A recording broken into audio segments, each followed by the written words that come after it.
we will go through from this presentation. In the introduction of bone, I have told you that it is made up of amorphous ground substance in which bone cells and bone fibers are embedded, and this amorphous ground substance later on become hard due to mineralization. Bone provides protection and support. It provides support in the form of skeleton, and it protects our internal organs such as brain and lungs and heart. This tissue contains highest tensile strength to weight ratio, and this tissue is highly dynamic in nature because there is continuous phenomena of resorption and the formation of bone.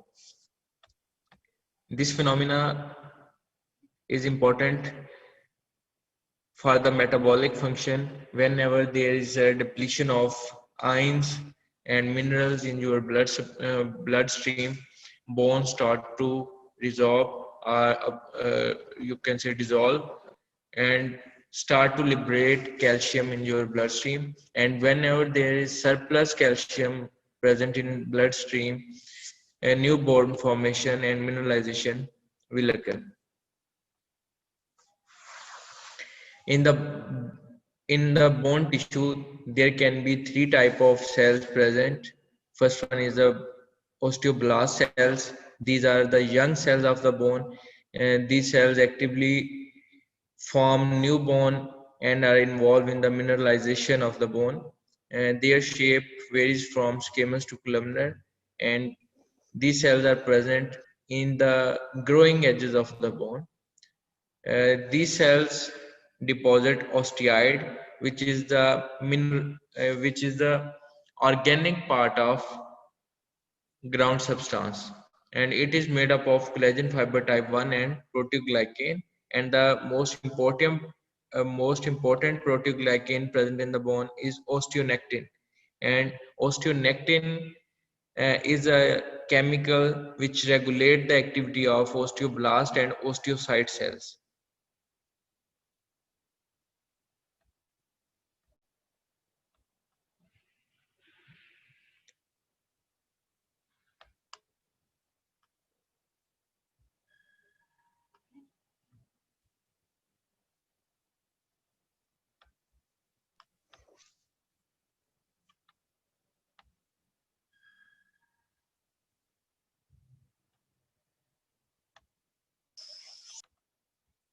Then come the osteocyte cell. These are the most abundant type of bone cells and present in the mature bone. These cells are located in the lacuna. Lacuna is a cavity or depression formed in the bony matrix. These cells contain you can say narrow cylinder processes, and these cells are involved in the remodeling of bone throughout the life.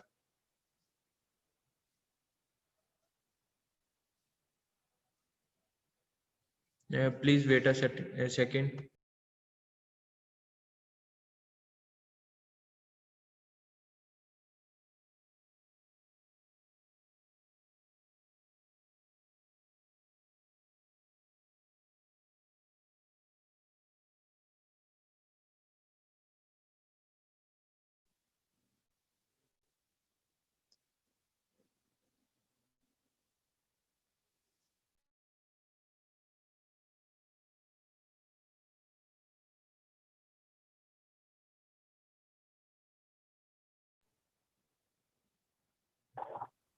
काफी सारे student अभी भी connect नहीं हो पा रहे.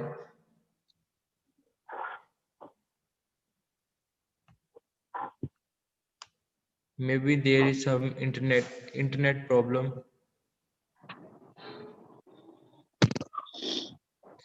जी बेटा, आपने हाथ खड़ा किया है. असद जवेद, आप कुछ पूछना चाह रहे हैं? सर क्वेश्चन है, लिक्विना और सेलनेस में डिफरेंशिएट हम कैसे करेंगे? जी मैं आपको बताता हूँ. इसके अलावा एक और बच्चे ने भी हैंड रेज किया था. चलें, लक्यूना और सेल नेस्ट में आप इस तरह डिफ्रेंशिएट करते हैं। बेसिकली ये एक ही चीज है, एक कैविटी है। लक्यूना या सेल नेस्ट दोनों ये कैविटी हैं अमॉर्फस ग्राउंड सब्सटेंस या जो मैट्रिक्स है कनेक्टिव टिश्यू का उसके अंदर, ठीक है। अगर तो वो उस कैविटी के अंदर एक सेल है तो हम उसको सिंपल लक्यूना बोलते हैं, ठीक है। अगर उस कैविटी के अंदर एक से ज्यादा सेल हैं, वो एक्चुअली बनते कैसे हैं, जब दो तीन लक्यूना आपस में कुलीज कर जाते हैं, आपस में फ्यूज हो जाते हैं, तो वो एक बड़ी कैविटी बन जाती है और उसमें आपको दो तीन सेल पड़े नजर आते हैं, तो उसको हम सेल नेस्ट बोलते हैं, ठीक है। तो आप इस चीज से उसको मतलब आइडेंटिफाई करते हैं। अगर मल्टीपल सेल्स हों आपस में, मतलब दो तीन लक्यूना क्लोजली आपको पता चल रहा होता है कि ये डिफ्यूज हो चुके हैं, ठीक है, उनकी फ्यूजन आपको नजर आ रही होती है, तो वो सेल नेस्ट है, ठीक है। और अगर उसमें एक ही सेल है तो वो सिंपल वो लक्यूना है, आप उसको बोलें, ठीक है।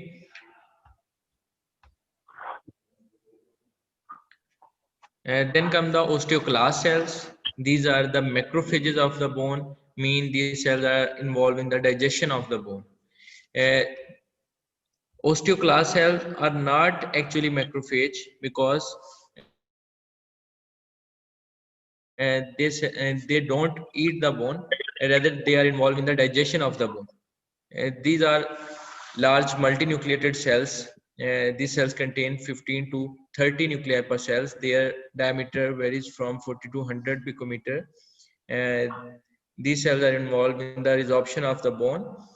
Actually, these cell surface of these cell is somewhat ruffled, okay, and due to the invagination of cell membrane, and their surface is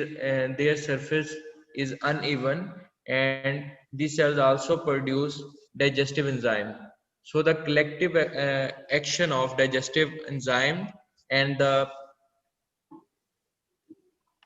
their ruffled surface digest the bone, ठीक है। वो जो दोनों मतलब ये चीजें हैं कि एक उसकी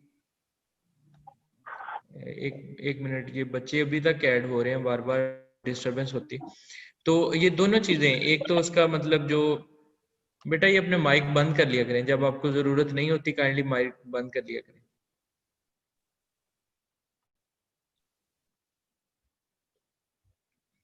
तो एक तो इनकी रफल्ड सरफेस है, अनइवन सरफेस है, वो उसके ऊपर मतलब कह लें कि रब करती है, उसको स्क्रैच करती है बोन को, जहां से बोन ने डाइजेस्ट होना होता है। उसके साथ साथ डाइजेस्टिव एंजाइम भी सिक्रीट करते हैं, ठीक है, जो बोन को डाइजेस्ट कर रहे होते हैं। So the collective action of digestive enzymes and their uneven surface both are involved in the digestion or resorption of the bone. मैंने इसकी एग्जांपल में आपको बताया था कि जिस तरह रेस्प होती है या फाइलर होता है, ये उस तरह से काम करते हैं, ठीक है। ये उसके ऊपर जब उसको रगड़ते हैं तो वहां से वो ऐसा ऐसा सेल जो है, ऐसा ऐसा वो जो बैट है वो डिजोल्व होना शुरू हो जाता है।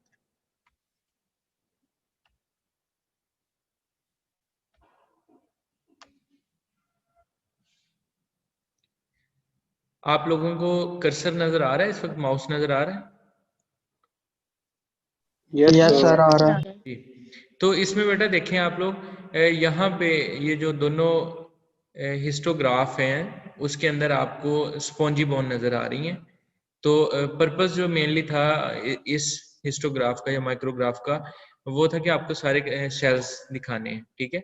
Osteocyte, all osteocytes are present in the compact bone और mature bone, and these cells are located in the lacuna, ठीक है। ये जितने भी हैं ये लक्यूना के अंदर आपको मिलेंगे, और आपको बोन के अंदर आपको सेल नेस्ट नहीं मिलते, ठीक है, वो कार्टिलेज में ही मिलते हैं। बोन में आपको सिंपल वो एक एक लक्यूना और उसके अंदर एक ओस्टियोसाइट नजर आएगा, ठीक है। और उसके बाद जो osteoblast and osteoclast cells are present on the edges of the bone, ठीक है। जो बोन के एजेस होंगे उसके ऊपर आपको ओस्टियोब्लास्ट और ओस्टियोक्लास्ट सेल मिलेंगे, ठीक है। And both of these cells are greater in size when you compare it with osteocyte cells. Ji.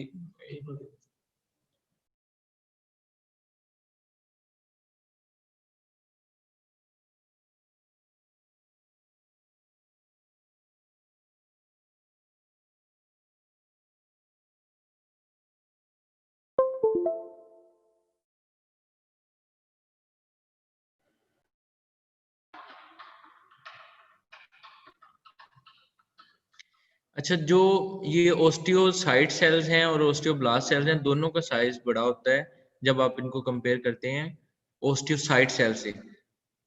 Osteoblast और ओस्टियोक्लास्ट दोनों सेल बड़े हैं, ये आप यहाँ पे देख सकते हैं, ठीक है, जब आप इनको कंपेयर करते हैं ओस्टियोसाइट सेल्स के साथ, ठीक है। और इन तीनों में से जो ओस्टियोक्लास्ट हैं, these are the largest cells, ठीक है, ये इनका साइज सबसे मतलब बड़ा होता है, ये कह लें कि इनका डायमीटर सबसे ज्यादा है। और जब ये एक्टिवेटेड होते हैं, स्पेशली जब एक्टिवेटेड होते हैं, तो आप इनको आइडेंटिफाई कर सकते हैं। जब एक्टिवेटेड होंगे तो फिर इनका साइज जो है वो सबसे ज्यादा होगा, ठीक है। आम जब आप कह लें कि नॉर्मल एक हिस्टोलॉजिकल स्लाइड में जब आप इनको देख रहे होते हैं, तो आप इनको कह लें कि ओस्टियोब्लास्ट और ओस्टियोक्लास्ट सेल्स को डिफरेंशिएट नहीं कर पाते। लेकिन जब ये ओस्टियोक्लास्ट सेल एक्टिवेटेड होते हैं तो आपको ये इस तरह से काफी बड़े साइज के नजर आते हैं, ठीक है। और समवट इनका ये जो एजेस हैं, आप इसको ज्यादा फोकस करेंगे तो आपको फील होगा कि इनके जो एजेस हैं वहां पे जिस तरह ये आपने सिलिया या इस तरह की इन्वेजिनेशन सी आपको फील होती है इसमें।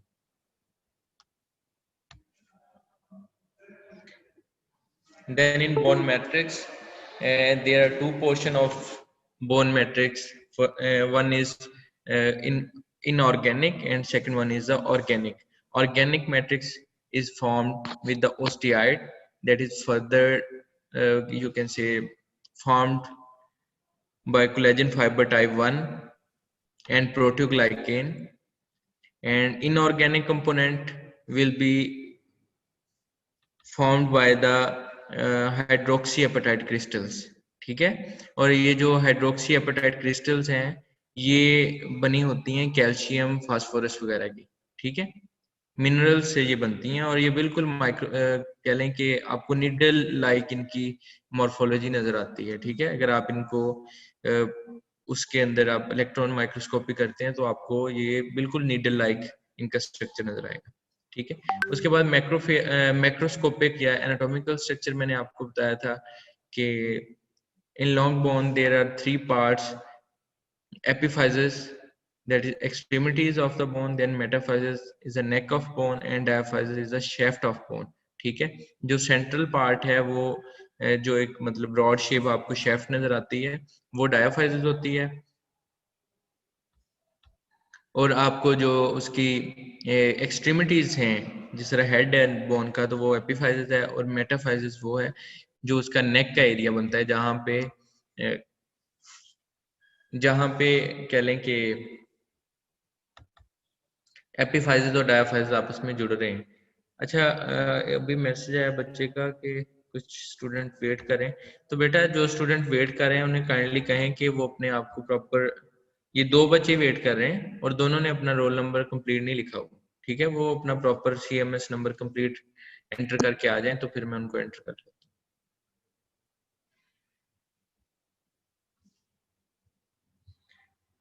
फरताश इनको ऐड कर दिया हुआ है मैंने। प्रोटियोग्लाइकेन में मैंने बताया था कि प्रोटियोग्लाइकेन में जो चीज इंपॉर्टेंट है वो ओस्टियोनेक्टिन, वो एक मिनट, वो जो ओस्टियोनेक्टिन है वो एक प्रोटियोग्लाइकेन है इसके बोनी मैट्रिक्स के अंदर, और वो सेल्स और फाइबर्स की एक्टिविटी को सिंक करता है, ठीक है जी। आप बताएं। माइक्रोस्कोप के कवर तो नीचे।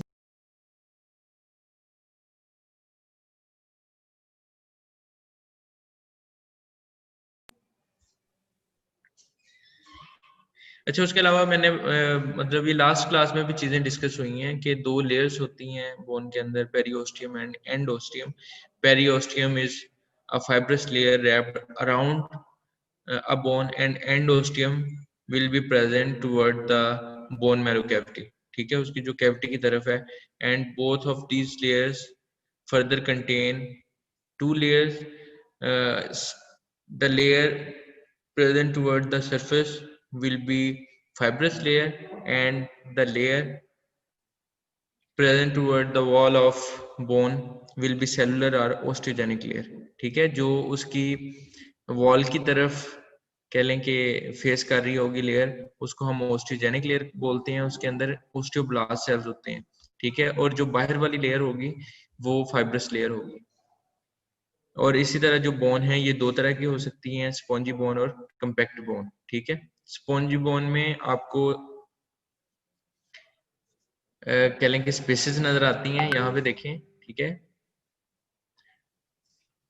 On right side this is a spongy bone having a large number of bone marrow spaces and patches of compact bone, while on left side it is a compact bone having no spaces। ठीक है, यहाँ पे आप देखें ये वाली जो area है ये बोन मैरो कैविटी का एरिया है। ठीक है, और ये जो बाहर वाली साइड है यहाँ पे this area is showing the muscle attachment to the bone. ठीक है, तो ये बोन की वॉल है। वॉल के अंदर आपको सारे ओस्टियोन नजर आ रहे हैं, यहाँ पे देखें।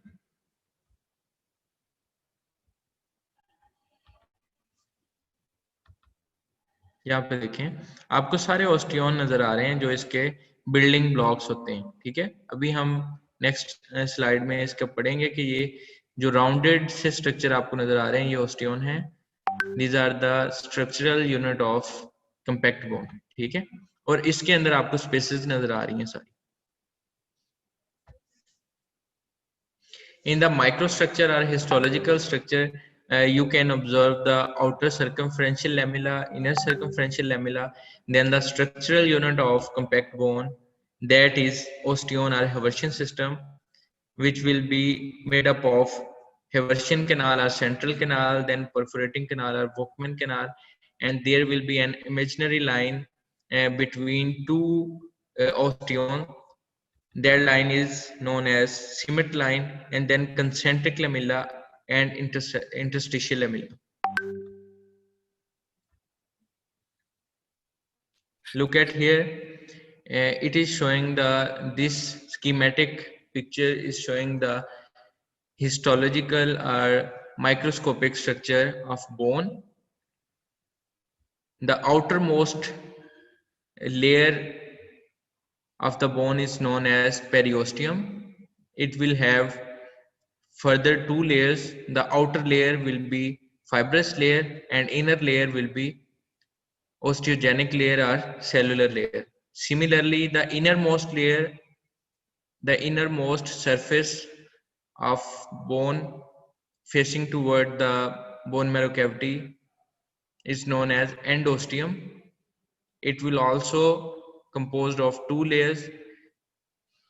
Inner layer toward the bone marrow cavity is known as fibrous layer, and other layer which is facing toward the osteons will be made up of osteoblast cells.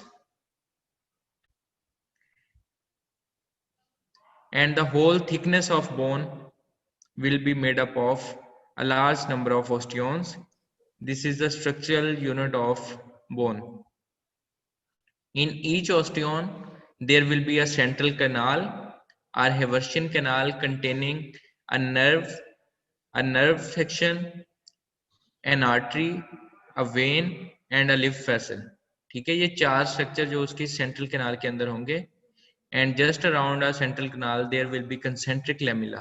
ठीक है, ये जो आपको कर्सर के नीचे नजर आ रहे हैं आपको कंसेंट्रिक यानी हर वो अपने ही एक्सिस के अराउंड रैप हुए हैं, इसलिए हम उनको बोलते हैं these are the concentric lamella. And on concentric lamella there will be lacuna containing osteocyte cells, and these osteocyte cells contain small slender processes। ठीक है, और ये जो प्रोसेसेस हैं ये चूंकि अब जगह बना रहे हैं उसके अंदर मैट्रिक्स के अंदर। ठीक है, these small processes are forming narrow you can say tubules or channels in the bony matrix. These narrow channels are known as canaliculi। ठीक है, ये जो बिल्कुल इस वक्त कर्सर के नीचे आपको धागे से नजर आ रहे हैं इनको canaliculi बोलते हैं। ठीक है, इसको मैं फर्दर अगर इसकी अगर मैं फर्दर आपको मतलब एक एग्जांपल देना चाहूँ तो मैं मतलब कहता हूँ कि आप एक जेली बनाते हैं। ठीक है, जब जेली आप स्टार्ट में उसको प्रिपेयर करना शुरू करते हैं तो वो वाटरी होती है, ठीक है। उसके अंदर आप कुछ ऐसे सीड फेंक दें, ठीक है, या इस तरह के कोई स्ट्रक्चर फेंक दें जिनके ऊपर बाल से लगे हों, ठीक है। आप वो जेली का जो फ्लूइड बना है उसके अंदर आपने इस तरह के 2-3 छोटी छोटी बॉल्स फेंक दी हैं और उनके ऊपर धागे लगे हुए थे लंबे लंबे, ठीक है। उसके बाद आपने उस जेली को फ्रिज में रखा है या किसी कोल्ड सरफेस पे रखा है ताकि वो सॉलिडिफाई हो जाए, और बाद में जब आपने उस जेली को कट किया है तो आपको वो जब बॉल्स वाला एरिया आया तो आपने बॉल्स को रिमूव कर दिया। वो जो बॉल थी वो एक्चुअली ओस्टियोसाइट थे, ठीक है। अब जब आपने बॉल को रिमूव किया तो पीछे खाली जगह बच गई है, स्पेस बच गई है, उस स्पेस को लक्यूना बोलते हैं, ठीक है। और हर लक्यूना के अंदर आप देख रहे हैं कि क्योंकि उस वो जो बॉल्स आपने रखी हैं और उनके ऊपर वो hair like thread like structure लगे हुए थे, अब वो उन हेयर्स ने उन मतलब थ्रेड्स ने अपनी अपनी जगह बना ली होगी वो जेली के अंदर, ठीक है। छोटी छोटी ट्यूब सी बन गई होंगी, आपने उस बॉल को तो रिमूव कर लिया, ठीक है। और उसके साथ साथ वो जब आपने रिमूव किया तो जहां जहां वो हेयर या थ्रेड गए हुए थे वहां पे बिल्कुल फाइन चैनल्स रह गए हैं, ठीक है, उस जेली के अंदर। उन चैनल्स को कैनेलिकुलाई बोलते हैं, ठीक है। और एक बच्चे ने पूछा है कि ये लेमिला क्या है। ये लेमिला एक शीट को बोलते हैं, ठीक है, एक परत को, एक शीट को बोलते हैं कि लेमिला। ये एक आप समझ लें कि ये फाइब्रस शीट्स हैं जो उसके अराउंड रैप हुई हुई हैं हेवर्शियन कैनाल के अराउंड, ठीक है। इनको आप बोलते हैं these are the concentric lamella, ठीक है। और ये जो बिल्कुल बाहर वाली है इसको बोलते हैं आउटर सर्कमफ्रेंशियल लेमिला। यानी मैंने पहले बताया ना पेरिओस्टियम, अब पेरिओस्टियम बिल्कुल बाहर वाली लेयर है, उसके नीचे जो है उसको आउटर सर्कमफ्रेंशियल लेमिला बोलते हैं। इसी तरह एंडोस्टियम के नीचे जो होगी that will be inner circumferential lamella. उसके दरमियान में जितनी भी स्पेस है ये सारी ओस्टियोन से मिलके बनी हुई है, ठीक है। And in each osteon there will be a central canal containing a nerve section, an artery, vein and a lymph vessel, ठीक है। And around a central canal there will be concentric lamella, ठीक है। And there is an imaginary line present around each osteon. That imaginary line is known as cement line, ठीक है। एक imaginary line जो एक ओस्टियोन को डिमार्क कर रही है कि यहां तक एक ओस्टियोन है, उसको हम सीमेंट लाइन बोलते हैं, ठीक है। And a canal connecting to haversian canal और central canal is known as Volkmann canal और परफोरेटिंग कैनाल, ठीक है। आई होप कि ये सारी एग्जांपल के साथ अब आपको ये चीजें क्लियर हो गई हों। अगेन इसमें देखें, इसमें आपको नजर आ रहा है ये सेंट्रल कैनाल है, ठीक है, ये दोनों सेंट्रल कैनाल हैं, और ये दरमियान में फोकमैन कैनाल या परफोरेटिंग कैनाल है, यहाँ पे भी देखें, ठीक है।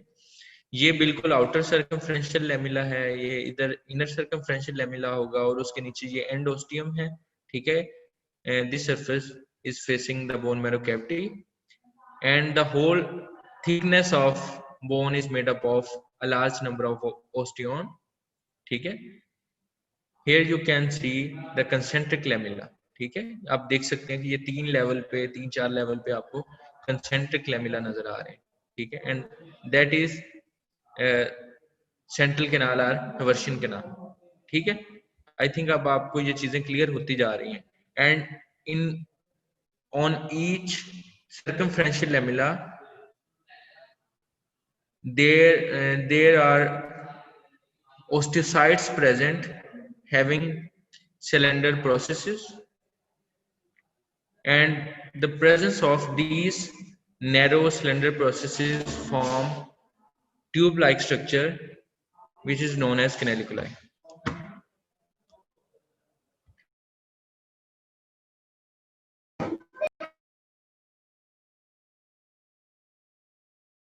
अब आप ज्वाइन करके ना वो स्क्रीनशॉट। अच्छा, उसके बाद ये नेक्स्ट स्लाइड में देखें, इसमें जस्ट एक आपको ओस्टियोन दिखाने की कोशिश की गई है, ठीक है। ये उसकी सेंट्रल कैनाल है, उसके अलावा उसके आपको उसके अराउंड ऐसे नजर आ रहा है कि ये सारे ना एक वेल अरेंज्ड मैनर में ओस्टियोन जिस एरिया में मतलब जुड़े हुए हैं वो कंसेंट्रिक लेमिला है, ठीक है। और हर ओस्टियोसाइट से आपको थ्रेड लाइक स्ट्रक्चर से निकलते नजर आ रहे हैं, ये स्ट्रक्चर जो होंगे ये भी एक स्पेसिस बना देते हैं जिसको कैनालिकुलाई बोलते हैं, ठीक है। This is the unstained slide of a compact bone. Unstained slide के अंदर आपको जो इसकी लेमिला है वो ज्यादा अच्छे नजर आते हैं, ठीक है। Here is an osteon, here is another osteon, this is the interstitial lamella. दो ओस्टियोन के दरमियान में जो खाली आपको एरिया नजर आता है उसके अंदर जो लेमिला होते हैं उनको इंटरस्टिशियल लेमिला बोलते हैं, ठीक है। यानी वो किसी ओस्टियोन का पार्ट नहीं है, वो दरमियान में वैसे ही पड़े हुए हैं, ठीक है। यहाँ पे देखें, कुछ यहाँ पे पड़े हैं, कुछ इधर पड़े हैं, कुछ ये वाले पड़े हुए हैं, ठीक है। ये किसी ओस्टियोन का पार्ट नहीं है, ठीक है। ये सेंट्रल कैनाल है और ये परफोरेटिंग कैनाल है, ठीक है। परफोरेटिंग या फोकमैन कैनाल। यहाँ पे एक ओस्टियोन को दोबारा आपको बड़ा करके दिखाया गया है, उसमें आप देखें ये सेंट्रल कैनाल है, कंसेंट्रिक लेमिला है, उनके ऊपर आपको ओस्टियोन लगे नजर आ रहे हैं, कैनालिकुलाई नजर आ रहे हैं, और ये इंटरस्टिशियल लेमिला आपको नजर आ रहा है। और ये आपको बिल्कुल एक व्हाइट कलर की लाइन नजर आ रही है around an osteon, this is the cement line, ठीक है। ये जो बिल्कुल बाहर वाली साइड पे आपको एक नजर आ रही है ना, इसको बोलते हैं सिमेट line. Here is the stained slide of compact bone containing a large number of osteon. This is the central canal or Haversian canal, and this is a perforating canal, ठीक है। And these dots, black dots, are showing osteocytes which are present in the lacuna.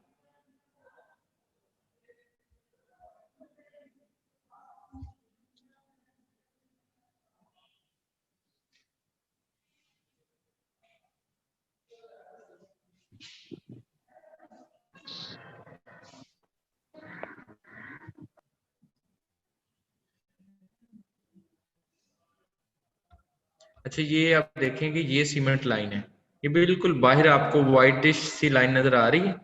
अगर मुझे pointer on करने दें आप लोग, यहाँ पे ये आपको पॉइंटर नजर आ रहा है, ये बिल्कुल पॉइंटर के नीचे नीचे आपको एक व्हाइट एरिया नजर आ रहा है, ठीक है। ये सीमेंट लाइन है, ठीक है। बिल्कुल बाहर बाहर आपको ना ये एक तरह से एक डिमार्केशन है, ठीक है। उसके अलावा बच्चे ने पूछा हुआ है कि सेंट्रल कैनाल और जो फोकमैन कैनाल है इनका डिफरेंस क्या है। जो सेंट्रल कैनाल है ये ओस्टियोन के बिल्कुल सेंटर में, ये ओस्टियोन के बिल्कुल सेंटर में रन कर रही है, ठीक है। अगर आप उसका कह लें कि लॉन्गिट्यूडनल सेक्शन देखते हैं तो या उसका क्रॉस सेक्शन भी देखें तो उसके बिल्कुल ये सेंटर में आपको नजर आएगी। ये सेंट्रल कैनाल है जहां पे इस वक्त आपको पॉइंटर नजर आ रहा होगा मे बी,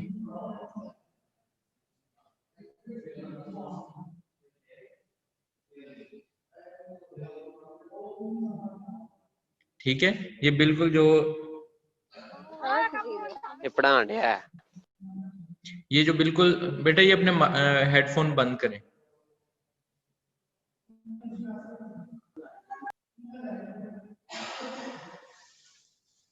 ठीक है। ये बिल्कुल आपको जो सेंट्रल में नजर आती है उसको, ये जो बिल्कुल सेंट्रल एरिया में नजर आती है उसको सेंट्रल कैनाल कहते हैं। मुझे यहाँ पे दिखाने दें, यहाँ पे आपको उसका लॉन्गिट्यूडनल सेक्शन नजर आ रहा होगा, ये देखें ये उसका सेंट्रल कैनाल है, ठीक है। हर ओस्टियोन के सेंट्रल एरिया में आपको ये नजर आती है, ठीक है। ये जो दो सेंट्रल कैनाल को कनेक्ट करती है वो फोकमैन कैनाल या परफोरेटिंग कैनाल है, ठीक है। और इसका दूसरा मतलब अगर आप इसको एक अपने माइंड में एक इसकी कह लेंगे एग्जाम्पल रखना चाहते हैं तो आपने धागे वाली नलकियां देखी हुई हैं, तो आप समझें कि ये जो ओस्टियोन है ये एक धागे वाली नलकी है, ठीक है। उसका दरमियान में जो प्लास्टिक का या उसका जो गत्ते का एक कोर होता है वो उसकी सेंट्रल कैनाल है, यानी जो हॉलो कोर होता है, ठीक है, ट्यूबुलर सा एक कोर आपको मिलता है, वो उसकी सेंट्रल कैनाल है। उसके अराउंड जितना भी धागा रैप हुआ है वो उसकी कह लें कि उसके कंसेंट्रिक लेमेला है, आप उस धागे को सारे को खोलें और उसके अंदर फिर दोबारा रैप करते हुए थोड़े थोड़े टाइम के बाद उसके अंदर आप मोती ऐड करते जाएं, तो वो धागे के साथ साथ जितने भी आप मोती लगते जा रहे हैं वो लक्यूना है जिसके अंदर ओस्टियोसाइट्स होंगे। ठीक है, तो आपको आई थिंक अब भूलना नहीं चाहिए। इस तरह के कई छोटे छोटे मतलब वो उस तरह की जो वो धागे की नलकियां हैं वो सारी जोड़ के वो बोन की वॉल बना रही। ठीक है, इसी तरह एक बच्चे ने और क्वेश्चन पूछा हुआ है कि कॉर्टिकल बोन क्या होती है, ये कैंसिलस बोन क्या होती है। जो बेटा कॉर्टिकल बोन है इसको कंपैक्ट बोन भी बोलते हैं। ठीक है, इसको लेमिलर बोन भी बोलते हैं, इसको कंपैक्ट बोन भी बोलते हैं। जो आपने दूसरा ये कैंसिलस बोन का पूछा है ये बेसिकली आप समझ लें कि जिस तरह से स्पॉन्जी बोन है। ठीक है, ये आपको पहले भी दिखाई है वो बोन जिस तरह ये जो स्पॉन्जी बोन है जो बोन के हेड होते हैं एक्सट्रीमिटीज होती हैं वहां पे ये आपको मिलती है। ठीक है, वो स्पॉन्ज की तरह की है, उसके अंदर काफी सारी स्पेसेस हैं। अच्छा, उसके बाद आ जाते हैं ओस्टियोजेनेसिस। नेक्स्ट पार्ट आ जाता है कि osteogenesis is the formation of bone. There can be two type of osteogenesis. One is a direct bone formation and another one is an indirect bone formation. In direct bone formation, mesenchymal sheets directly you can say ossified, are these mesenchymal sheets will be converted or differentiated into bone tissue. ठीक है, आपको mesenchyme tissue का बताया था कि वो कह लें कि स्टेम सेल्स होते हैं। In embryonic life there will be the compaction of mesenchymal tissue, and after a certain time this mesenchymal sheets will be converted into bone tissue. ठीक है, वो डायरेक्ट है। जितनी भी फ्लैट बोन्स हैं हमारी जो एम्ब्रियोनिक लाइफ के अंदर बननी होती हैं वो इसके थ्रू बनती हैं। अच्छा, सारे बच्चे जो ही क्लास एंड होती है फौरन से ज्वाइन करेंगे please.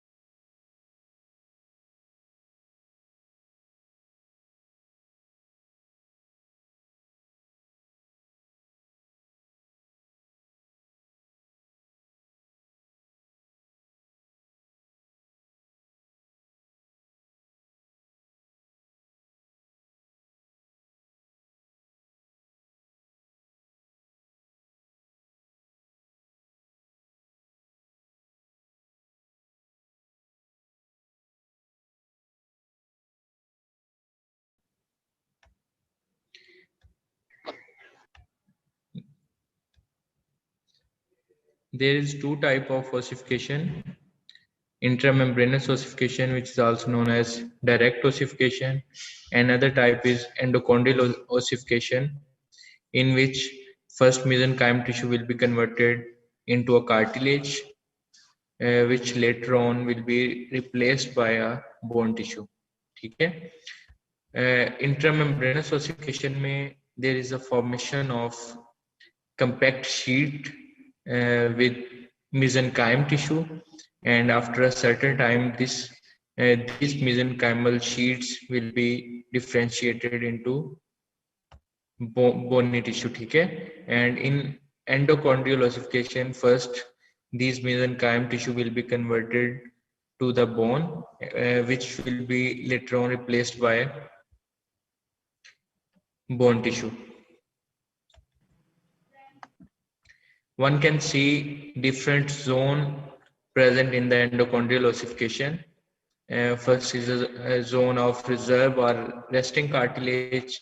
Then these cells of cartilage will start to divide in a rapid fashion, and that zone will be known as zone of proliferation. And after a certain time, uh, these proliferated cells start to grow in size and will form the zone of hypertrophy. लगा हुआ कुछ बेटा ये बंद करें अपना mic. Check कर corona आदे नहीं कोरोना अल्लाह वाला मेरा शायद लगा। And after a certain time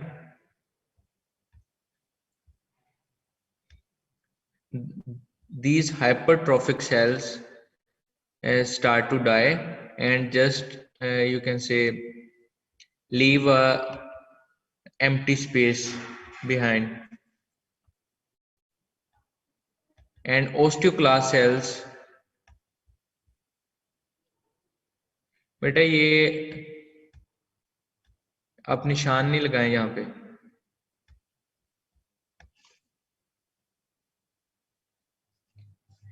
ठीक है। वो हाइपरट्रॉफी होने के बाद वहां पे जो ओस्टियोक्लास्ट सेल्स आके उन स्पेसेस को आपस में कह लें कि दोबारा से जोड़ देते हैं, ठीक है। वो चैनल्स बना देते हैं, यानी वो कह लें कि उस एरिया को रिजॉल्व करते हैं, ठीक है, डिसॉल्व करके, और वहां पे फिर दोबारा से नए ओस्टियोब्लास्ट सेल्स आएंगे जो आके नए बोन फॉर्मेशन करते हैं, और जो नया मैट्रिक्स बनता है उसकी कैल्सिफिकेशन हो जाती है। इस पिक्चर में आपको ये चीज क्लियर हो जाएगी। यहाँ पे देखें, ये जोन ऑफ रेस्टिंग कार्टिलेज है, यहाँ पे देखें, या ये वाला एरिया देखें, ठीक है। रेस्टिंग कार्टिलेज की जोन में ये बिल्कुल ये जो ऊपर वाला एरिया है जहाँ पे आप पॉइंटर है, ये रेस्टिंग कार्टिलेज की जोन है। यहाँ पे आप देखें तो आपको ये हिलाइन कार्टिलेज की तरह नजर आ रही है। हिलाइन कार्टिलेज ही आप समझ लें कि एंडोकॉर्नियल ओसिफिकेशन में हिस्सा लेती है, ठीक है। और वो जो रेस्टिंग कार्टिलेज के सेल्स हैं, यानी जो कॉन्ड्रोसाइट्स हैं, वो फिर एक मतलब जब वहां पे बोन फॉर्मेशन होनी होती है तो वो जो कॉन्ड्रोसाइट्स हैं वो डिवाइड करना शुरू कर देते हैं रैपिडली, ठीक है। उनकी डिवीजन की वजह से ये नीचे जोन ऑफ प्रोलिफरेशन बन जाती है। प्रोलिफरेट का मतलब होता है फैलना किसी चीज का, तो यहाँ पे सेल नए बन बन के वो फैल रहे हैं, ठीक है। वो आप समझ लेंगे इस एरिया के अंदर आपको काफी सारे सेल्स नजर आएंगे और मैट्रिक्स थोड़ा नजर आता है, ठीक है। ये जोन ऑफ प्रोलिफरेशन है। बाद में यही सेल साइज के अंदर ग्रो करना शुरू कर देते हैं, इनका साइज बढ़ना शुरू हो जाता है। तो जब साइज बढ़ता है किसी चीज का तो उसको हम बोलते हैं कि ये हाइपरट्रॉफी हो रही है। तो ये जोन ऑफ हाइपरट्रॉफी है, यहाँ पे वो सेल बड़े हो गए हैं और कुछ टाइम के बाद वो जो सेल्स हैं वो मर जाते हैं, ठीक है। वो उनकी कह लें कि उसके अंदर जो अपोप्टोसिस का फिनोमिना है उसके थ्रू सेल डेथ हो जाती है और वो पीछे जस्ट लक्यूना बच जाते हैं। बाद में ये जो लक्यूना है इनको इन्वेड करते हैं यहाँ से आके ओस्टियोक्लास्ट सेल्स। नीचे ये बोन मैरो कैविटीज है ना, आपको नजर आ रहा है, ये सारी बोन, ये वाला जो एरिया है यहाँ पे स्पॉन्जी बोन का एरिया, ठीक है।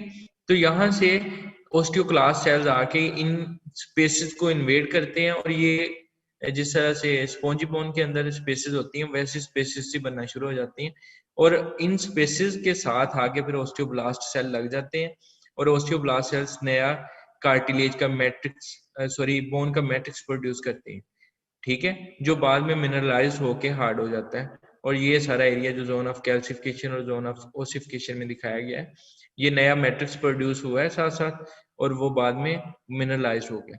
यहाँ पे ज्यादा आपको जूम करके दिखाई गई है चीज, ये जोन ऑफ रेस्टिंग कार्टिलेज है, ये जोन ऑफ प्रोलिफरेशन है। आपको यहाँ पे काफी सारे सेल नजर आ रहे हैं।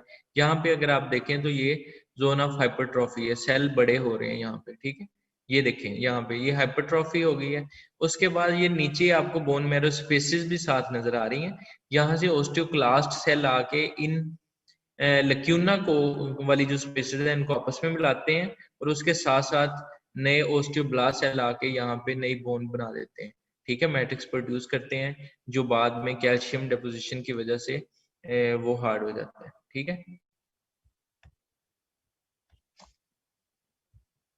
इसके अंदर भी आपको यही चीज नजर आ रही है कि जोन ऑफ रेस्टिंग कार्टिलेज है, फिर जोन ऑफ हाइपरट्रॉफी है, प्रोलिफरेशन है, उसके बाद हाइपरट्रॉफी है और एंड पे आपको ये वाले सेल देखें जहां पे बिल्कुल पॉइंटर है। ये जो दो सेल आपको यहाँ पे नजर आ रहे हैं शो कर रहा है कि ये वाला जो एरिया है यहाँ पे उनके पहले डेथ हो जाएगी जो ओस्टियोसाइट है, उसके बाद ये नीचे बोन मैरो से सेल यहाँ पे आते हैं ओस्टियोक्लास्ट और ओस्टियोब्लास्ट सेल्स, ठीक है, और वो आके फिर वहां पे नई बोन बना देते हैं। यहाँ पे देखें ये सारा नीचे बोन मैरो आपको पड़ा नजर आ रहा है जहाँ पे आप पॉइंटर है, ठीक है। और यहाँ से आगे ये देखें एजिस के साथ साथ आपको सेल्स जुड़े नजर आ रहे हैं, ठीक है। ये जो बड़े बड़े सेल्स जुड़े हुए हैं ये ओस्टियोक्लास्ट और ओस्टियोब्लास्ट सेल्स हैं। जो ओस्टियोक्लास्ट हैं वो इन स्पेसिस को आपस में जोड़ रहे हैं, ठीक है, और ओस्टियोब्लास्ट आके नई बोन बना रहे हैं और जो फिर बोन पीछे बन जाएगी उसको ट्रेबेकुली बोलेंगे, ठीक है। कंपैक्ट बोन के पैचेस से बनते जाएंगे स्पॉन्जी बोन की फॉर्म में, उसको ट्रेबेकुली बोलते हैं। अगेन इस स्लाइड के अंदर यही कुछ आपको दिखाया गया है, ठीक है। Zone of resting cartilage, proliferation, hypertrophy and then ossification. जी बेटा आपने हैंड रेज किया है, मैं आपको अलाउ करता हूँ। जी अपना माइक ऑन करें और पूछ लें क्या क्वेश्चन।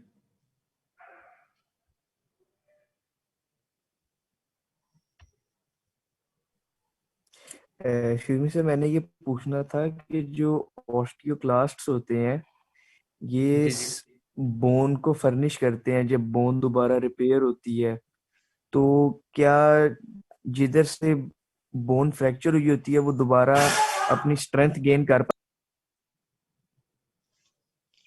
जी किसी हद तक। आपने ऑस्टियोक्लास्ट का जो मुझे मतलब अभी बता रहे हैं कि वो फर्निश करते हैं, वो इस सेंस में कि ये बोन को डिसॉल्व कर रहे हैं, ठीक है। अब नई जब बोन कोई भी फ्रैक्चर होता है तो उस फ्रैक्चर को जोड़ने के लिए, ठीक है, वहां पे दोबारा बोन रिपेयर करने के लिए नया मैट्रिक्स चाहिए, तो वो ऑस्टियोब्लास्ट आगे बनाते हैं। इनिशियली जब वहां पे काफी सारे ऑस्टियोब्लास्ट आके नया मैट्रिक्स प्रोड्यूस कर देते हैं, तो ऐसे होता है कि जिस तरह से उस एरिया पे मैट्रिक्स काफी ज्यादा डिपॉजिट हो जाता है, ठीक है। वो जहां से बोन फ्रैक्चर हुई थी वो उसके ऊपर आपको ग्रेनुलर सा टिश्यू नजर आता है, अनइवन सी सरफेस होती है, और जो ओस्टियोक्लास्ट होते हैं वो फिर आके उस एरिया को कह लेंगे, वो जो कह लें कि एक्स्ट्रा मैट्रिक्स वहां पे आ गया है उसको वहां से डिसॉल्व करवा देते हैं। किसी हद तक बोन फ्रैक्चर कह लेंगे, फ्रैक्चर के बाद बोन का वो वाला जो पार्ट है वो स्ट्रेंथ अपनी गेन कर लेता है किसी हद तक। जी हसन। जी सर, थैंक यू। जी अच्छा, अगर आप लोगों के पास आपकी कोई अगली क्लास तो नहीं है अभी?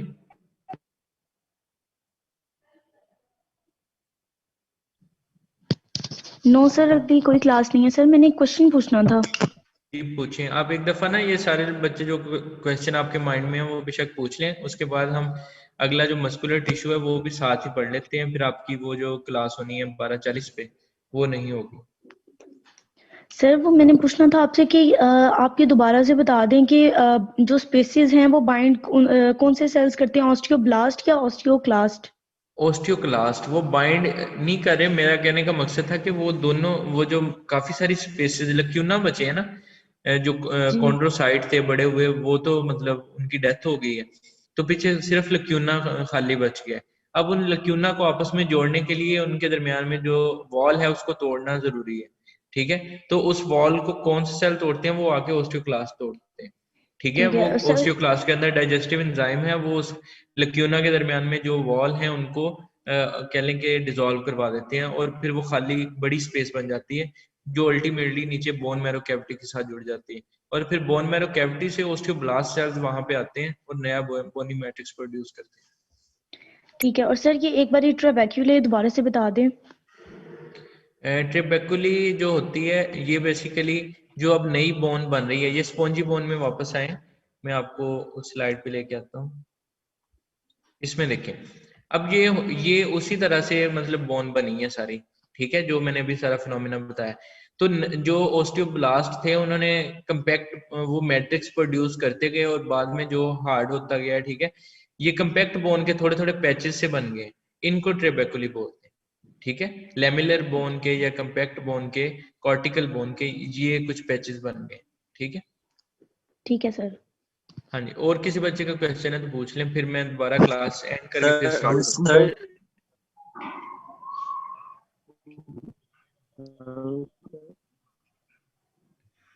जी हसन आपकी आवाज नहीं आ रही। रियल ऑसिफिकेशन में मेन, और क्या ये मतलब? बेटा मैं आपको सुन नहीं पा रहा, आपकी सर आवाज। जी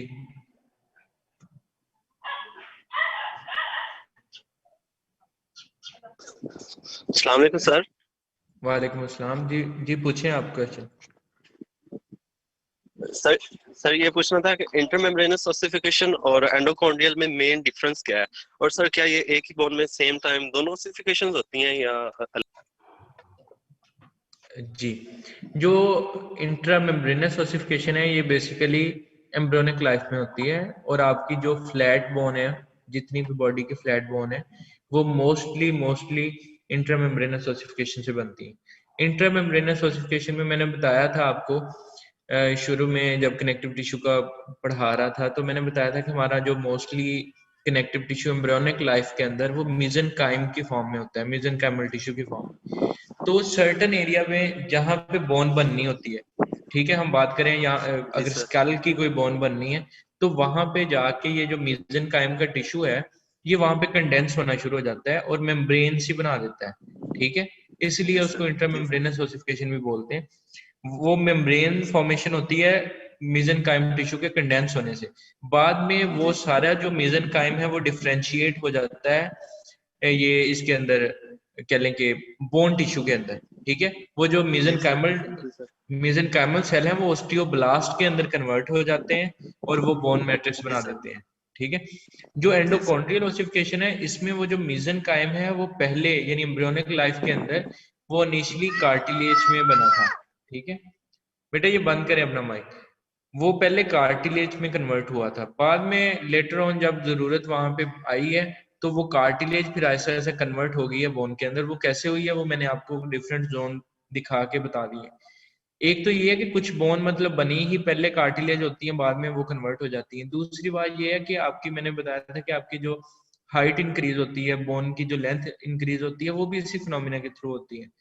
ये जो मेटाफाइजिस का पॉइंट है डायाफाइजिस और एपिफाइजिस के दरमियान में, यहाँ पे एक मेटाफिजियल या एपिफिजियल प्लेट होती है जो हिलाइन कार्टिलेज की बनी हुई है। जब तक आप बिल्कुल कह लेंगे मेच्योर नहीं हो जाते, वो जो प्लेट है, यहाँ पे देखें, एपिफिजियल प्लेट वाला ये जो एरिया है, यहाँ पे देखें,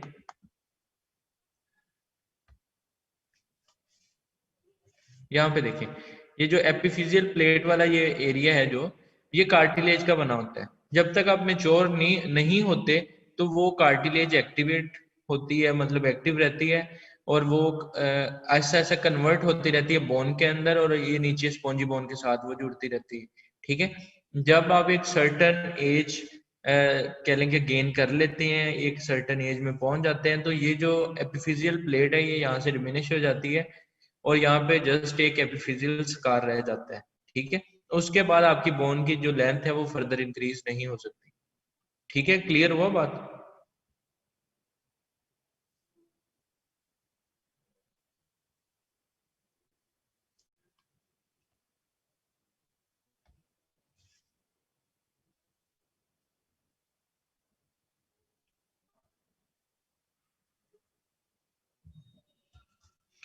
ये एक बच्चे ने क्वेश्चन किया होगा कि सर रेस्टिंग जोन में ओस्टियोसाइट सेल्स होते हैं तो नेक्स्ट जोन में डिवाइड क्यों होते हैं, ये तो मैच्योर सेल्स होते हैं। ये ओस्टियो, पहली बात तो ये है कि रेस्टिंग जोन में ओस्टियोसाइट्स नहीं है, कॉन्ड्रोसाइट्स हैं, ठीक है। और ये डिवाइड इसलिए ज्यादा हुए हैं कि इन्होंने सारा एरिया कार्टिलेज का बढ़ाना है, कार्टिलेज को प्रोलिफरेट करना है। अब ये यहाँ पे कॉन्ड्रोब्लास्ट सेल्स नहीं है, ये कॉन्ड्रोसाइट है, ठीक है। तो फिर वही कॉन्ड्रोसाइट जो हैं वो मतलब डिवाइड होके वो प्रोलिफरेट कर रहे हैं, ठीक है, उस अपनी सेल्स की पॉपुलेशन को बढ़ा रहे हैं इनिशियली। बाद में वो सेल्स जो हैं वो फिर उनके अंदर हाइपरट्रॉफी होती है। मेन सारा जो मकसद है वो एरिया के बढ़ाने का है, ठीक है, वहां पे कार्टिलेज को ग्रो करना है।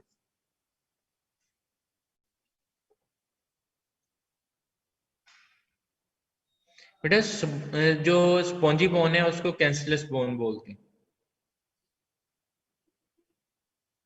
चले मैं एक दफा मीटिंग एंड कर रहा हूँ, फिर जो नेक्स्ट क्लास की एक प्रेजेंटेशन है उसको एक नज़र देख लेते हैं, और जो अगली क्लास आपकी होगी उसमें भी अगर आप कहेंगे तो दोबारा उसको रिपीट कर लें, ठीक है। आज आपकी फिर 12 बजे वाली क्लास नहीं होगी जो 12:40 पे होनी थी, वो आज हम जल्दी ले लेते हैं। ठीक है sir.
In this presentation, we are going to study the muscular tissue, and that is one of the most important basic tissue present in our body. In our body, the basic function of muscular tissue is to produce movement in our skeleton and in our internal visceral organs. Then muscle tissue is also important for the maintenance of posture. We can maintain our posture in any pose due to the contraction and you can say extension of muscles. Then muscular tissue also keeps the bone together in the form of joint, so they are important for the stabilization of joints.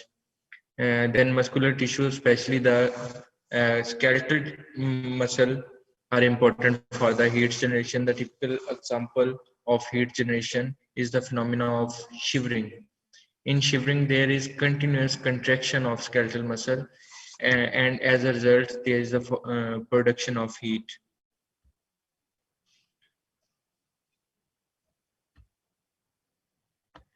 Then, in the functional characteristics of muscle, there are 4 functional characteristics of muscle. First one is excitability, then contractility and extensibility, and last one is the elasticity. Whenever a nerve impulse reaches to a muscle fiber, that muscle fiber get excited, and due to that excitation, there will be the production of contraction in that particular muscle. And we all know that some muscles act as antagonistic muscle. When a muscle contract, its antagonistic muscle will be extended, and the last functional characteristic is the elasticity. It means that all muscular tissue in our body contain or possess some elasticity, mean after each contraction or extension they can recoil back to their normal shape and size. Muscles are able to produce powerful, strong contraction in our body.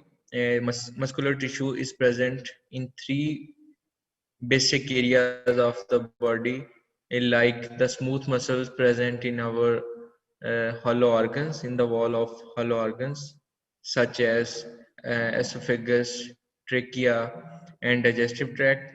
And then skeletal muscles are attached with our skeleton.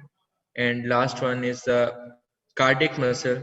They are making our heart and the base of aorta. Other name of muscle cells is myocyte and myofiber. These are the fibrous, fiber-like structure. They contain, you can say, a thread-like morphology. One should not confuse the term fiber associated with connective tissue fiber with the myofiber. Okay? Here, in muscular tissue, a fiber is representing a complete cell, while in connective tissue, a fiber is showing the protein like collagen protein. ठीक है? वहाँ पे connective tissue के अंदर जो आप show करते हैं कि ये फाइबर है, तो वहाँ पे उसका मतलब होता है कि कोई प्रोटीन का बना हुआ स्ट्रक्चर है. ठीक है? लेकिन जब आप मसल के अंदर बात करेंगे, तो जो ही कोई फाइबर की बात करता है तो आपके माइंड में फौरन आना चाहिए कि ये कंप्लीट सेल की बात हो रही है. ठीक है? There are 3 main type of muscle fibers. Smooth muscles, these are non-striated but involuntary in action. Then skeletal muscle, these are striated and voluntary in action. And last one is the cardiac muscle, these are striated and involuntary in action. Skeletal and cardiac muscle are striated due to highly ordered arrangement of myofibrils present in their cytoplasm. ठीक है, इनके cytoplasm के अंदर जो contractile protein है वो एक highly ordered fashion के अंदर आपको मिलती हैं और उसी कह लें कि ऑर्गेनाइज्ड पैटर्न की वजह से इनके अंदर आपको स्ट्राइएशंस या बैंड नजर आते हैं। ठीक है, स्मूथ मसल्स के अंदर जो कंट्रैक्टाइल प्रोटीन है वो हैप्पैजार्ड फैशन के अंदर है, इस वजह से आपको वो मतलब कोई बेंडिंग पैटर्न उस तरह से नजर नहीं आता। ठीक है, so in the light structure of smooth muscles are spindle shape or elongated cells, mean they are wider in their central area and they are tapered from their ends. Each cell contains a single centrally located nucleus. Their diameter varies from 5 to 20 micrometer and their length is in the range of 20 micrometer to 1 millimeter. Their cytoplasm is highly acidophilic due to the presence of contractile protein such as myosin, troponin and tropomyosin. ठीक है, उनकी वजह से वो जो contractile proteins हैं and those protein have affinity toward the eosin stain, that's why and they are colored as pink in the routine are hematoxylin and eosin staining. The cross-sectional size of cell is highly variable due to the tapered shape of the cells. Mean के उनका जो central part है, मैंने जिस तरह पहले बताया कि स्पिंडल शेप है, सेंट्रल पार्ट आप यहाँ पे देखें, ये कर्सर के नीचे आप देखें तो ये जो सेंट्रल पार्ट है वो बल्जिंग है। और बल्जिंग क्यों है? क्योंकि वो न्यूक्लियस की वजह से वहां पे न्यूक्लियस है और जो उसके एंड्स हैं वो टेपर्ड है। ठीक है, तो स्पिंडल शेप फॉर्मेशन बन रही है। तो जब आप उसका क्रॉस सेक्शन मिडल से लेते हैं तो उसका आपको डायमीटर सबसे ज्यादा नजर आता है। ये नीचे यहाँ पे देखें सारे क्रॉस सेक्शन नजर आ रहे हैं, कुछ क्रॉस सेक्शन बहुत बड़े हैं और कुछ क्रॉस सेक्शन बिल्कुल छोटे हैं। यानी जो बड़े क्रॉस सेक्शन हैं वो सेंट्रल पार्ट से लिए गए हैं। ठीक है, और जो छोटे क्रॉस सेक्शन है it mean they are from their ends, वो उसका जो एंड वाला पार्ट है जो उसके कह लें कि बिल्कुल दोनों एंड्स बन रहे हैं वहां से लिए गए होंगे। ठीक है, वो वाला एरिया होगा। और इसी तरह से कुछ आपको क्रॉस सेक्शंस के अंदर some cross sections contain a nuclear profile while other cross sections don't have any nucleus in. तो जो क्रॉस सेक्शन सेंटर के पार्ट से लिया गया है वहां पे क्रॉस न्यूक्लियस है और जो एंड से है वहां पे आपको कोई न्यूक्लियस नहीं मिल रहा, क्योंकि न्यूक्लियस सिर्फ सेंट्रल एरिया में प्रेजेंट है। ठीक है, जो उसके मिडल एरिया से कटा है सेल वहां पे तो आपको वो नजर आएगा, लेकिन जो उसके मतलब एंड से कटा होगा वहां पे आपको कोई क्रॉस सेक्शन नजर नहीं, सॉरी वहां पे कोई आपको न्यूक्लियस नजर नहीं आता। Many cross section of the cell lack nuclear profile because of the extent of cell beyond the central nuclear region.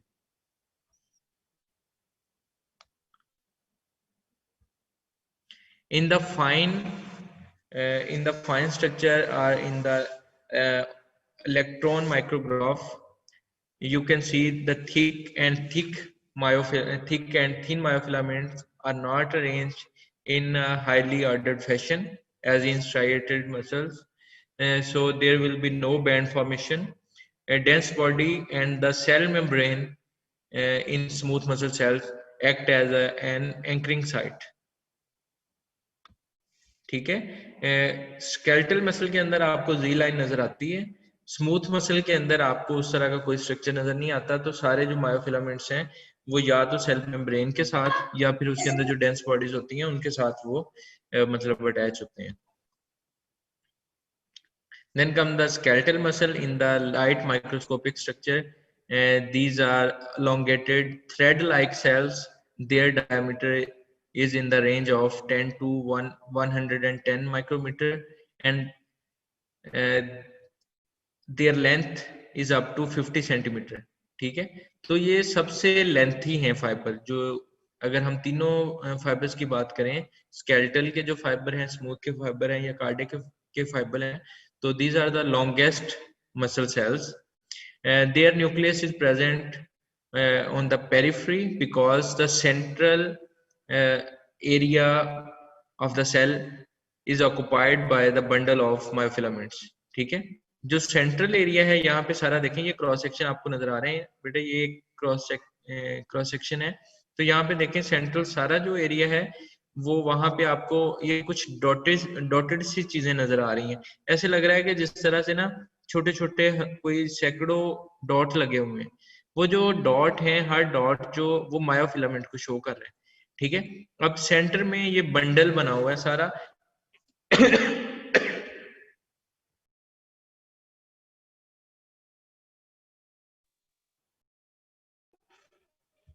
तो वो सारे बंडल ने न्यूक्लियस को कह लें कि एक साइड पे पुश किया हुआ है और वो आपको पेरिफेरी पे नजर आ रहा है. ठीक है, इसके बंडल की एग्जांपल ऐसी है कि अगर आप इसको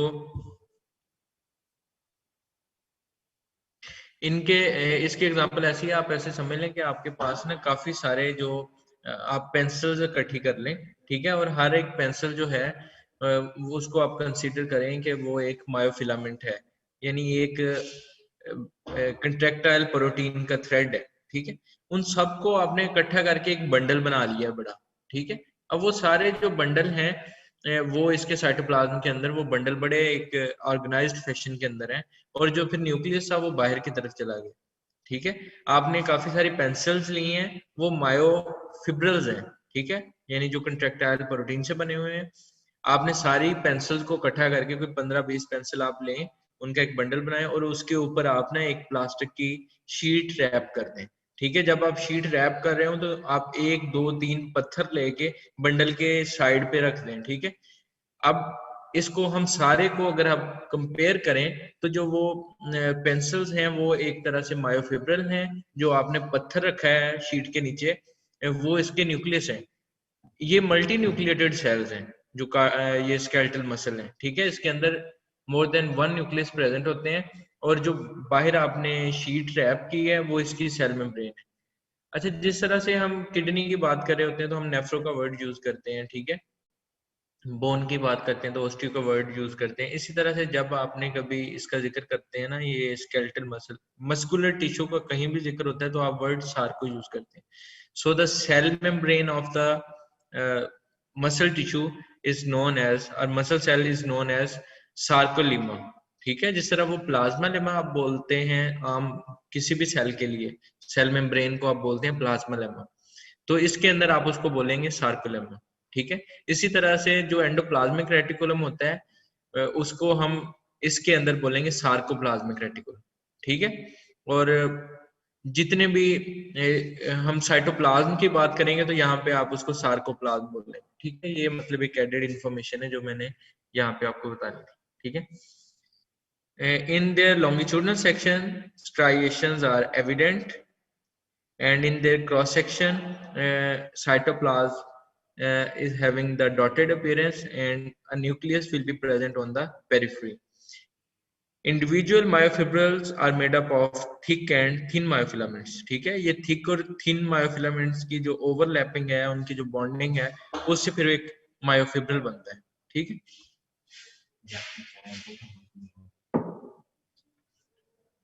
in the fine or microscopic electron microscopic structure of myofibril, you can see thick and thin myofilaments. Thick myofilaments are made up of myosin type 2, and thin myofilaments are composed of actin, troponin, and tropomyosin. And due to the overlapping of thick and thin band, due to the overlapping of thick and thin myofilaments, there will be the formation of A band. A band is also known as dark band. ठीक है, तो यानी thick और thin myofilaments आपस में overlap कर गए हैं तो वो एरिया एक डेंस एरिया बन गया, इलेक्ट्रॉन डेंस एरिया. ठीक है, वहां पे अब इलेक्ट्रॉन पास नहीं हो पाएंगे और वो आपको एरिया जो है इलेक्ट्रॉन माइक्रोस्कोपी में वो आपको ब्लैकिश नजर आता है, उसको ए बैंड बोलते हैं. And just around the Z line there will be presence of only thin bands. Thin myofilaments, ठीक है। ये जो ये वाला आपको आई बैंड नजर आ रहा है, इसको लाइट बैंड भी बोलते हैं। यहाँ पे सिर्फ थिन मायोफिलामेंट्स होंगे, ठीक है। और ये जो सेंट्रल एरिया है, नेक्स्ट मुझे स्लाइड चेंज करने दें, यहाँ पे देखें, this is the electron micrograph of a skeletal muscle. Here you can see this area is having the overlapping of, is showing the overlapping of thick and thin myofilaments. So this area is darker in appearance, while these Z lines serve as anchoring spots of myofilaments. This Z line and M line is act as anchoring spot for myofilaments, and just around the Z line only thin myofilaments will be present. So most of the electron will pass from this area, hence producing a lighter image. So this lighter area is also known as I band, ठीक है। Similarly, in the center of dark band there is somewhat lighter area present which contain only thick thick myofilaments, ठीक है। ये जो आपको H zone नजर आ रही है, यहाँ पे सिर्फ थिक होंगे, ठीक है। और ये जो Z लाइन के अराउंड आपको लाइट एरिया नजर आ रहा है, यहाँ पे सिर्फ थिन होंगे। और ये जो ये वाला एरिया इतना नजर आ रहा है, जहाँ पे आप माउस को देख रहे हैं, कर्सर को यहाँ पे देखें, तो ये एरिया पे थिक और थिन दोनों होंगे, ठीक है। और ये दरमियान में M लाइन है which serve as an anchoring spot for the thick myofilaments. The area between two Z line is known as sarcomere, which is a contractile unit of muscle fibers, ठीक है। ये एक उसका फंक्शनल यूनिट है muscles का, specially skeletal और cardiac muscle के अंदर जो फंक्शनल यूनिट है वो ये है सार्कोमियर। ये दो जी लाइन के दरमियान में जो कुछ भी है ये सार्कोमियर बना रहे हैं।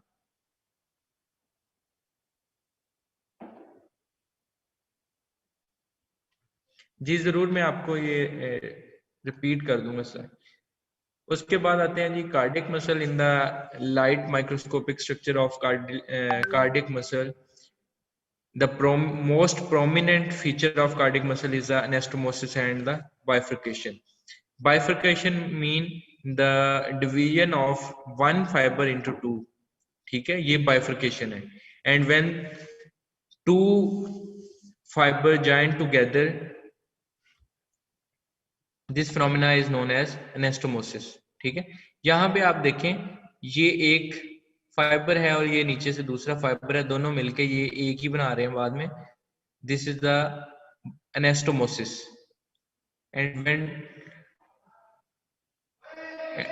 And when muscle fibers splits into two fibers, it is known as bifurcation. Bifurcate करना, दो में split हो जाना, bi mean two, furcation mean division, ठीक है।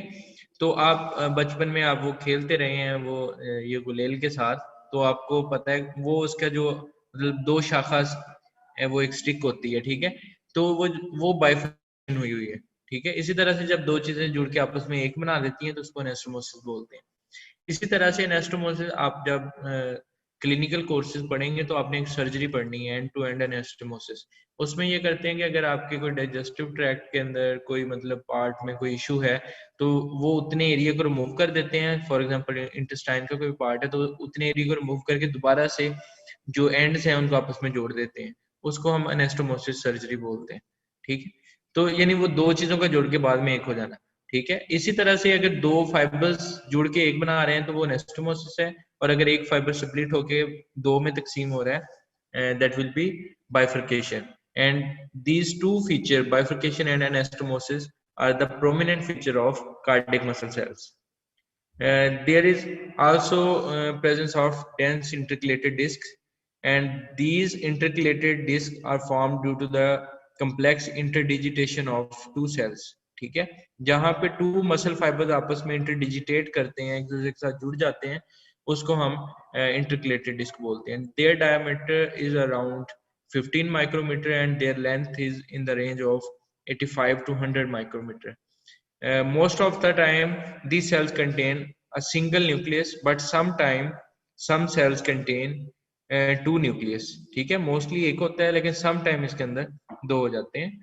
ठीक है, individual cardiac myocytes are surrounded by a well developed capillary network because these cells are highly active and they work from birth to death, so they require you can say a higher level of oxygenation. तो इसकी जो oxygen की जरूरियात हैं उसको पूरा करने के लिए वहां पे ब्लड सप्लाई ज्यादा चाहिए. So these muscle fibers are surrounded by a large number of capillaries. Similarly, there will be more mitochondria because these cells require more energy, and similarly, there will be the presence of lipid and glycogen droplets in their cytoplasm, which act as a energy reserve. ठीक है, आपको पता है जब कभी starvation होती है तो बॉडी के जो रिजर्व हैं ऐसा ऐसा वो डिप्लीट होना शुरू होते हैं. एंड पे जो आपकी फैट है वो भी मतलब वो भी मोबिलाइज होती है. फिर इवन के आपकी जो प्रोटीन है बॉडी की वो भी मतलब कह लेंगे टूटना शुरू हो जाती है. ठीक है, डिग्रेड होना शुरू हो जाती है.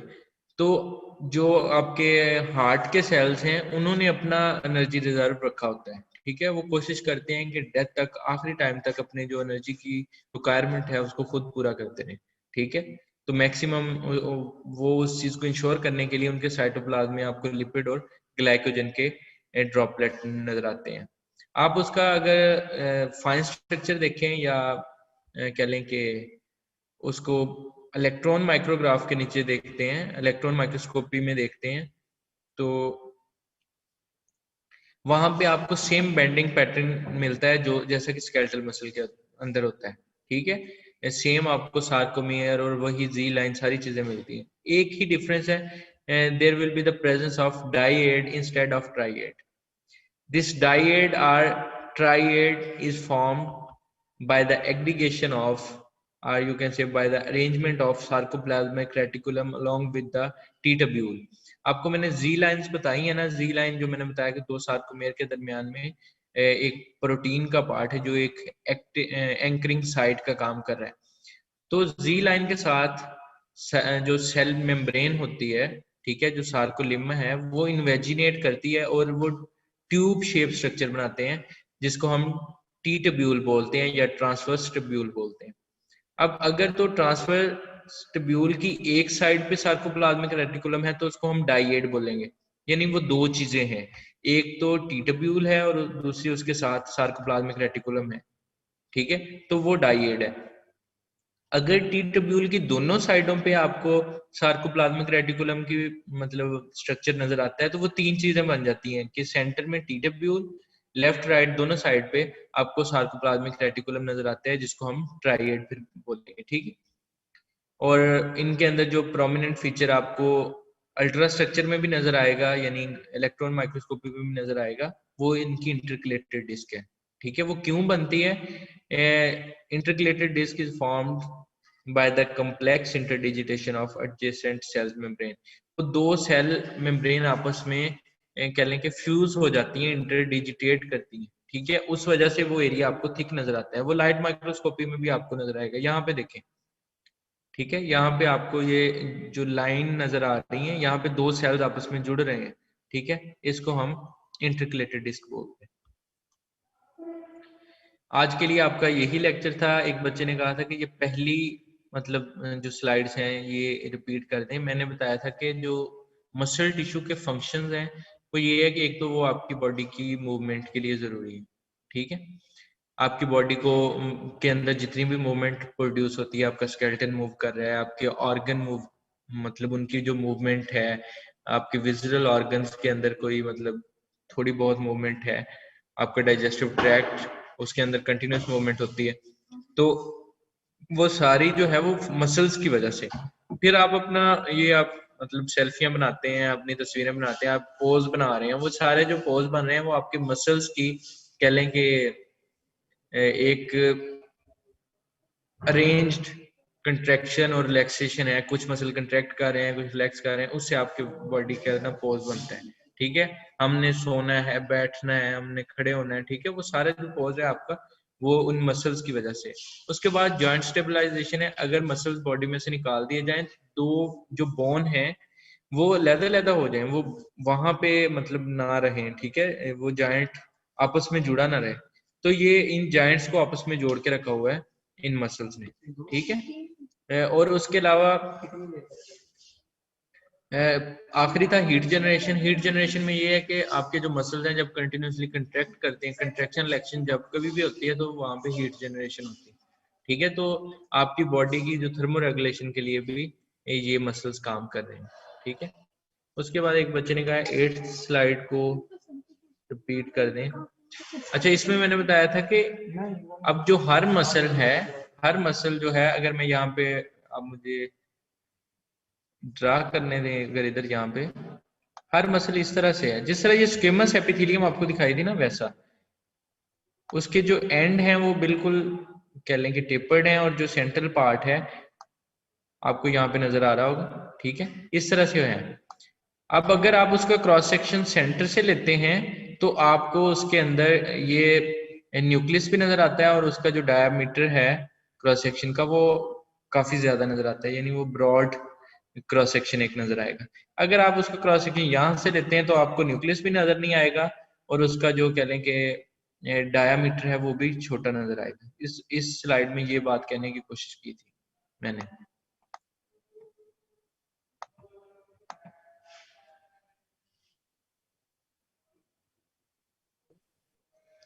अच्छा, कार्डियक सिस्टम के अंदर भी बेटा वैसे ही बैंड बनते हैं जैसे स्केलेटल, कार्डियक मसल के और स्केलेटल मसल के सेम बैंड बनते हैं, ठीक है।